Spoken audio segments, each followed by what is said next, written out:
Hello, Yawning Angel here, back again with another video, and this time we're all about the Spectrum. Yes, it's been a while since I've done a Spectrum video, and there's a good reason for this video coming about. It's because I've been sent this. Look, it's a real cassette tape.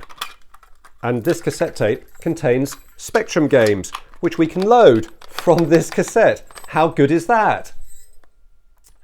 So this cassette tape has been sent to me by Davey Sloan from Sloanysoft. Thank you very much, Davey. This is the Sloanysoft collection. A collection of 4 games written by Davey Sloan, and obviously with some help from his son, perchance, because I know they stream together on Twitch. There'll be some details in the video description down below. But this cassette contains 4 games, 2 on each side. What we're going to do, we're going to load them into the Specky and take a look at them, which will be good. The most notable game on here, for those of you who don't know, is The Man with the Golden Joystick, which was done in conjunction with Retro Hitch, who streams on Twitch and can be found on Twitter as well. Once again, details in the video description down below. So, these are all games. Here's a Spectrum waiting to be played on. Let's get them loaded up.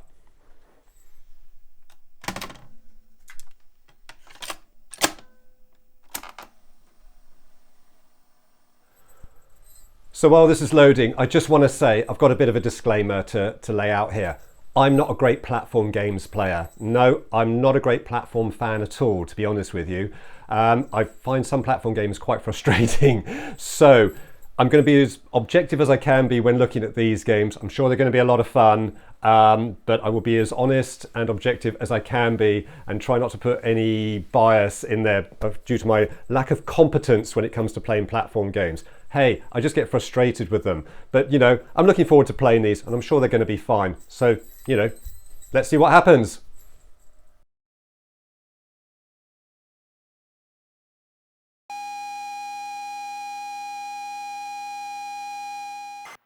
So in this game, you play as Hitch, the man with the golden joystick, and I'm sure there's no double entendre intended there. Basically, this game, if you look at it, it's Jet Set Willy, but done 1,000 times better. I'm sorry, I never liked Jet Set Willy or Manic Miner. They infuriated me as games back in the day. But this is a similar kind of concept. You move from room to room. Each room has its own name and is very imaginatively styled with various obstacles to miss. You guide Hitch around. He's got to collect stuff, basically these little yellow things that are lying around, so they could be, you know, joysticks, CDs, computers, radios, whatever. He's got a number of items to collect. There are no lives to lose as such. There's just 1 life, but Hitch has a number of energy points, and if you look in the top right-hand corner, you'll see a number there. It's currently sitting at 250. When Hitch comes into contact with something bad, he loses energy points. When all of his energy points are gone, he dies, and it's game over. So a very simple game, really, not hugely complex. You've just got to concentrate on where you're going and where you're jumping and working out a suitable formula to get to the various items. There's some headphones there, picking up a cassette tape there by the looks of it. Once you've worked out a routine, you can pretty much slide through these levels quite easily. It is a really enjoyable game, and the graphics are nice and big, and it's easy to work out what you've got to do and how to get around. It's not overly complex. It is an enjoyable game.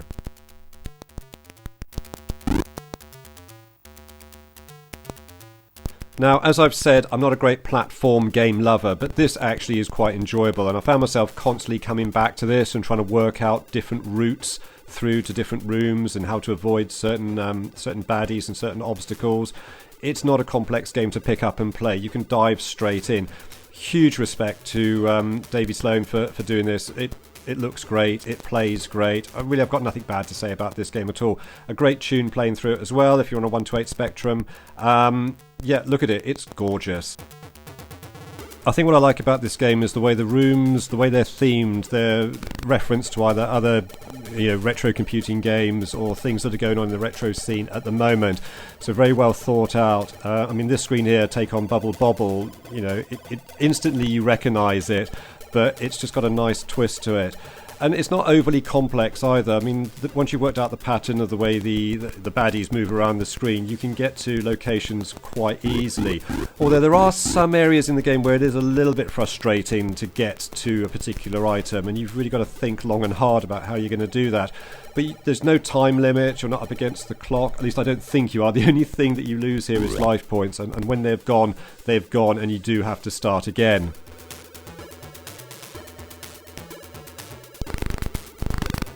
Here we are in DJ Hoffman's Club of Doom. You see, modern cultural retro computing reference here.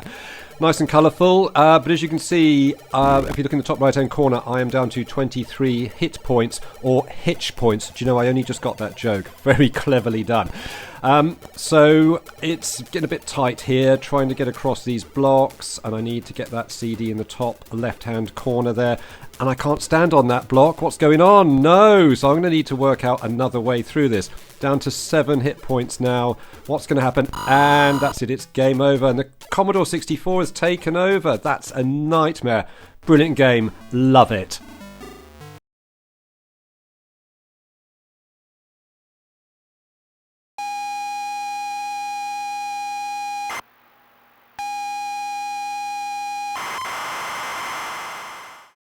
Janky Joe in Retro Hell, I think, is a new release by Sloanysoft. Yep, 2023.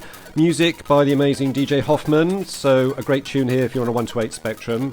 Once again, bright, colourful graphics. A little bit different, this one. So here my character is in the upper left part there, on the purple thing.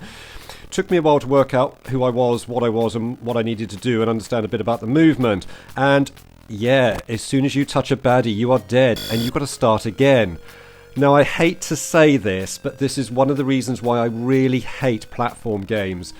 Because if you, in a game where you make one mistake and you've got to start again, it gets quite annoying. Well, it does for me anyway. The second room here, this game rings a bell. Oh my life, I spent so long trying to get across it. Oh, look at that, touch that, and I'm dead. Try again. I tried so many times. I actually stopped recording in order to try and work out a way through this. I found it utterly frustrating. But strangely, once you're past this room, things get a little bit easier, believe it or not. But frustrating nonetheless. I think the difficulty level could have been dialed down a bit for this. Look, dead again. Look, it's just so... Let's try again. Come on. And here we are. Over. Made it over the first pit. That's brilliant. Over the second one. Oh, no. Now I've got to go back and get over that first pit again. I said it already, but I'm going to say it again. I found this really frustrating. So I finally made it through that second screen, and here I am on the third screen. It's worth noting here that every time you move to a different screen, your character changes. So now I'm a little spaceship with some guns, which is nice, but you find yourself, as soon as you get to a new screen, you've got to double check and see who and what you are and where you are. So wiggle the joystick slightly to make sure you don't crash into anything and die again. So once again here, you're going around collecting all the little gold discs. Don't touch anything that isn't yellow. It did say that at the start of the game, and I forgot there and died again. Another frustration with this level, you're playing on a joystick, but when you die you've got to press any key on the keyboard to get back into the game. I found that a little bit cumbersome, and it would have been nice just to punch the fire button again and get back in. But you know, it's a set formula that I'm seeing here with the Sloanysoft games, and they're done really well. I mean, it's tidy, it's coded well, it's a tight little game. And you've just got to be a little bit more patient. Which, spoiler alert, I'm not a very patient person, as anyone who knows me will attest to. And so that's why I find games like this quite challenging, and for me, not challenging in a really good way, sadly. Sorry, it's just me. Don't hate me. Right, so here I am on a screen which is very reminiscent of Donkey Kong, as it's called Wonky Wrong. So now I'm a little humanoid purple figure moving around. And for me, this level is actually really straightforward and simple. If you know how to play Donkey Kong, then you can work your way through this one quite easily. It's not as hard or as challenging in a bad way. It's enjoyable, But I think this is what I'm finding with this game. Some screens are incredibly infuriating and others are actually quite easy and straightforward. I'm not sure that the balance is 100% right on this. Once again, it's well coded. You know, it looks great, it sounds great, it moves well too. You know, even back in the day, big top flight A-listed titles were not this slick. So, you know, kudos to Davey here for getting this right. Once again, here we are, another screen, and I've changed back into the character I was on the first screen. I've now run out of lives and I've died. Oh no, go on, have another go. At this point I'm thinking, I'm not too sure. Shall I dive back in? But I've got a high score, so that's good. So having got through that level, I just wanted to show you this one. So here I am on this screen, The Adventures of Nate's Hat, and it took me a while to work out what I was, and I assume I'm a hat or a tea cozy or a beehive. I wasn't too sure. Once again, a nice simple little level by comparison to some of the others, and once you've worked out your way through what you've got to jump over, a nice touch there, jumping off the right hand side of the screen and coming back in on the left, so that worked quite well, because when I took a jump out the right I wasn't sure where I was going, where I would wind up. I've got to collect that yellow head in the middle, and you know, eventually I got there, and it was good fun. So moving on to the screen after this then, having completed that level, here I am, and I'm now a dinosaur. And I'm not sure what I'm supposed to do. Moving around here, and I touch that cactus and I die straight away. Ugh, frustration with platform games.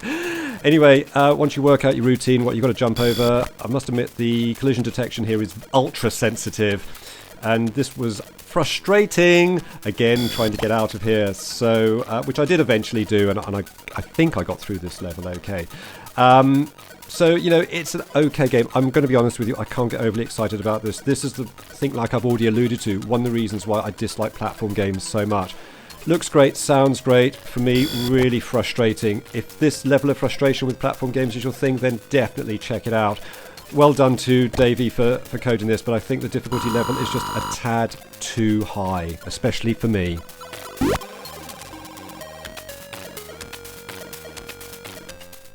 With those played, it's time to turn over the cassette and load in the games on side B.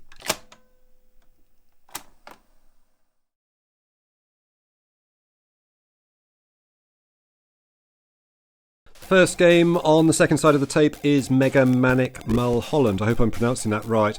Similar format here. Guide your character Pete around each level collecting stuff. You can see a theme emerging here.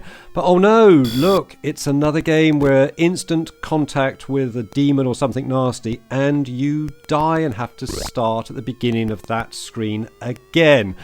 I will say, though, in its defense, it's not as frustrating as some of the screens on Janky Joe. But look at that. I got to that platform, touched the demon, and I'm dead. Start back in the lower left-hand corner, and off I go again. But something I learned very quickly here, this is about learning the patterns and the routines. I suppose you can say that about any platformer. But remember, disclaimer, I'm not a platform game lover. But, you know, it's another tidy game. Wonderful music, again, on a 128. You know, the movement is slick. You're not fighting the controls. I'm just fighting my incompetence when it comes to actually playing a platform. Am I going to make it to the fourth platform? Am I going to make it? I'm on there. Can I do it? Come on. Come on with your little C5. Oh, frustration. And I start again. And here we go again with the frustration. Purely on my part, it's no reflection on the game, it's just my inability to play platform games properly. So completing the first screen finds you then on the second screen, obviously, which is the spooky forest. And this is nicely laid out. It looks nice, you know, it plays well. It's not as difficult as the first screen, because I think by now getting used to the fact that as soon as you touch anything you will die and have to restart that level. Personal opinion, I find that a little bit frustrating. I'd rather have an energy bar in a game that I can see depleting, so if I accidentally do clip, like there, if I do clip a baddie, you know, I don't wipe out straight away. But that's personal preference. As I said, I'm not a huge platform gamer, and I keep on saying it. That's why I find these types of games quite frustrating. But that is no reflection on the way this game looks, sounds, or plays, because once again, if this kind of difficulty is your thing, this is well worth going for it. I'm dead again.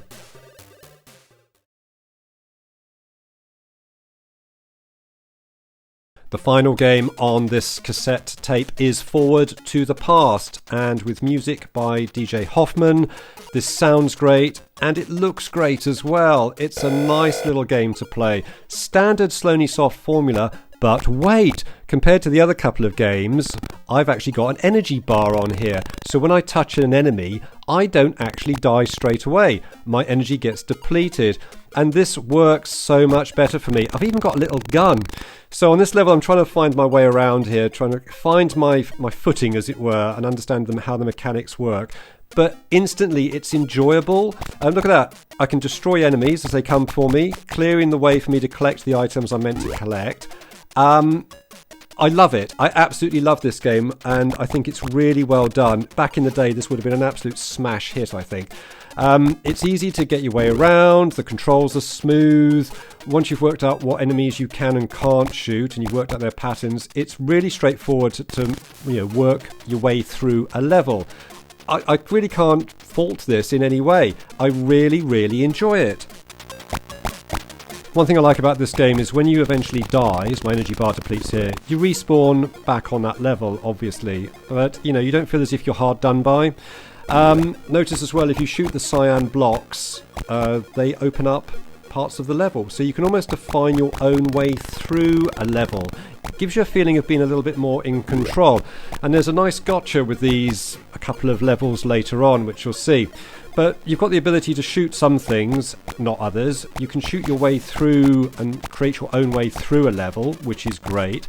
You really do feel as if you're more in control in this game, and for that reason I really, really like it. So this level, the flaming pirate ship, this caught me unawares. I mean, it looks graphically great, doesn't it? But anyway, I come up this left-hand channel, shoot those cyan blocks, get into this part, I dispose of the clock, pick up the item I'm meant to pick up, and then as I slide down I shoot some more of those cyan blocks and I release the skull, and I can't get away from it, and the skull is like instant death. So there's these traps within each level almost, and you can't just go in gung-ho shooting everything. You've got to think about what you're shooting. Once again, a great part of the game, well thought out, makes it really enjoyable to play, because now there's a strategy element to it. It's not just kind of run and gun. You can't get away from that skull no matter what you do, and eventually you die again. Yeah, brilliantly well thought out. I'm applauding this. Great game, cannot fault it, love it, get it now and play it. And that's it for another video. Thank you ever so much for watching. Thank you once again to Davey Sloan and Son from Sloanysoft. Thank you for sending me the tape. Thank you for giving me the chance to experience these games firsthand, loading them off cassette, man. What a nostalgia feel. Absolutely brilliant. Thank you. All details for Sloanysoft in the video description down below. Website where you can find them on all locations on the web. So check it out and do give them some love and some support. So, coming up, my next video will be back on the Amiga talking about Amos again. So I've got some exciting things lined up for Amos. So those of you who've been waiting for something interesting to come out of that area, you won't have to wait too much longer. I think I'm going to be looking at collision detection using bobs, so that could be quite interesting. But anyway, that's enough rambling about that. Thanks once again. I do a number of retro videos. If you're new to my channel and you like this video, give it a like. Subscribe to my channel if you wish. All my details where I can be found on the internets in a list appearing on this screen somewhere. I've got a website as well. Check me out. Thank you for your time. Stay safe, look after yourselves, and whatever you do, keep it retro.